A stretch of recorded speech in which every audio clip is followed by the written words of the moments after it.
অনেকেই এই কথাটা বলার জন্য হয়তো বলেছিলেন যে শেখ হাসিনার পতনের পেছনে সবচেয়ে বড় গেম খেলেছে ভারত। এখন প্রশ্ন হচ্ছে, যদি ভারতই গেম খেলে থাকে তাহলে 5ই আগস্ট পরবর্তী সময়ে কেন শেখ হাসিনা বা আওয়ামী লীগকে ভারত আশ্রয় দিচ্ছে?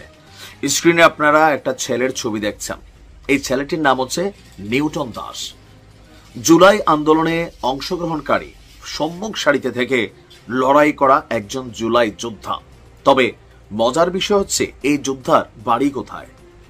আশ্চর্যজনক বিষয় হচ্ছে, এই নিউটন দাস সে হচ্ছে ভারতের যুবক।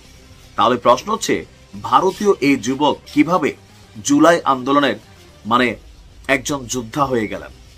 দর্শক, অনেকে বলছিলেন যে শেখ হাসিনা সর্বশেষ ক্ষমতায় যাওয়ার পর চীনের দিকে তিনি যেইভাবে ঝুঁকছিলেন, এক হাতে তিনি 3টা দেশকে সামলাচ্ছিলেন। একটা হচ্ছে ভারত,